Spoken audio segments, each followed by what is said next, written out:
आज आपण बनवतोय बालपणीची विसरलेली चव पुन्हा जिवंत करणारी, घरच्या घरी बनवलेली पारंपरिक, ना केमिकल ना प्रिझर्वेटिव्हचा वापर केलेली, फक्त शुद्ध घरगुती स्वाद असलेली एक रेसिपी. चला तर मग करायची सुरुवात. यासाठी मी घेतलेत पाव किलो आवळे. नग म्हणाल तर एक 6 आवळे आहेत. आवळे मी मोठे मोठे घेतलेले आहेत. आवळे मी 2 ते 3 पाण्याने स्वच्छ धुवून घेतलेले आहेत. त्याच्यात या पद्धतीने मी फोडी करून घेते.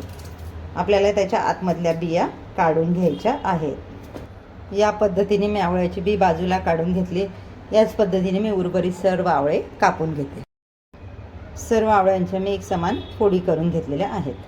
कढईमध्ये मी 2 ते 3 चमचे तेल घालून घेतलं आहे. त्यामध्ये आता आपण फोडणीसाठी घालतोय अर्धा चमचा मोहरी. मोहरी छान तडतडायला लागली की 15 ते 20 कढीपत्ते. कढीपत्ते आपले छान तळायला झाले की त्यामध्ये घालतोय अर्धा चमचा जिरं. आपल्याला हलकं परतून घ्यायचं आहे कमी गॅसवर. आता यामध्येच आपण घालून घेणार आहोत 2 हिरव्या मिरच्या. मी त्यांना मध्ये कट दिलेला आहे.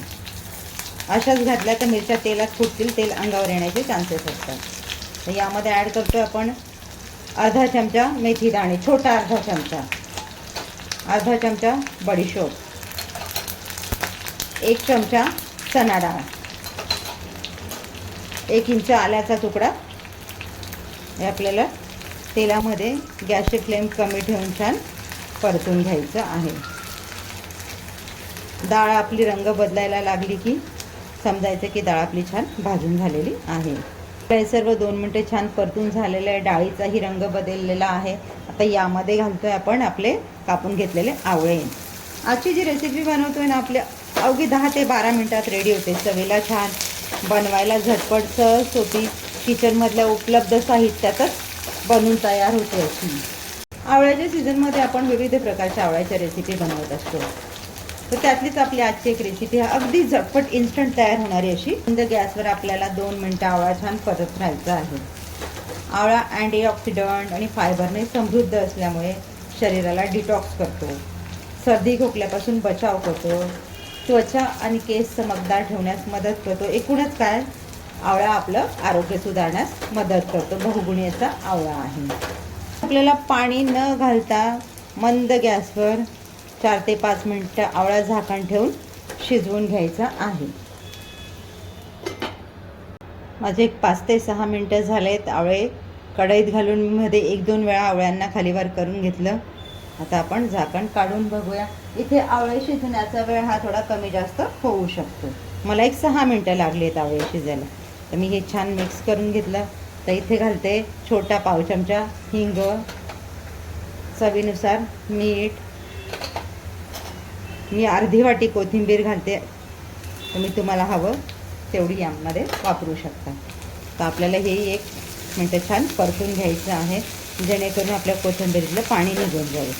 आज आपण बनवतोय अगदी 10 ते 12 मिनिटात तयार होणारी आवळा मसाला चटणी. या पद्धतीने साहित्य वापरून ही चटणी अगदी नवशिके कोणीही बनवू शकते. कोथिंबीर आपली 1 मिनटं छान परतून झालेली आहे. आता मी गॅस घालवून देते आणि मिश्रण गार होण्यासाठी ठेवून देते. आवळे आपले छान गार झालेले आहेत. आता वाटपासाठी याला आपण मिक्सरच्या भांड्यामध्ये घालून घेऊया. तर यामध्ये मी घालून घेते अर्धा चमचा लाल मिरची पावडर. तुम्हाला तिखटचं प्रमाण वाढवायचं असेल तर तुम्ही हिरवी मिरची किंवा लाल मिरचीचं प्रमाण वाढवून घेऊ शकता. तर यामध्ये मी घालून घेते 1 टेबलस्पून गुळाची पावडर. हे आता पाणी न घालता आपल्याला मिक्सरला वाटप करून घ्यायचं आहे. या पद्धतीने मी आपली चटणी जाडसर वाटप करून घेतलेली आहे. आता हिला प्लेटिंग करण्यासाठी प्लेटमध्ये काढून घेऊया. ते आपण चटणीमध्ये जराही पाण्याचा वापर केलेला नाही. चटणीचं वाटप करताना आपण जाडसर वाटप करून घेतलेलं, अगदी बारीक केलेलं नाही आहे. तुम्ही तुमच्या आवडीनुसार इथे गूळ आणि तिखट कमी जास्त घेऊ शकता. फ्रेंड्स, तुम्हाला रासनाज किचनच्या अशाच नाविन्यपूर्ण रेसिपीज बघायला आवडत असतील तर रासनाज किचनला सबस्क्राईब करा, व्हिडिओला लाईक करा, व्हिडिओ तुमच्या फ्रेंड्समध्ये शेअर करा. तयार आहे आपली ड्राय आवळा मसाला चटणी. बनवायला जितकी झटपट, कमी वेळात, किचनमधल्या उपलब्ध साहित्यात तयार होते, तितकीच चवीला भन्नाट अशी. भेटूयात पुढच्या व्हिडिओमध्ये एक नवीन रेसिपीसह. थँक्यू.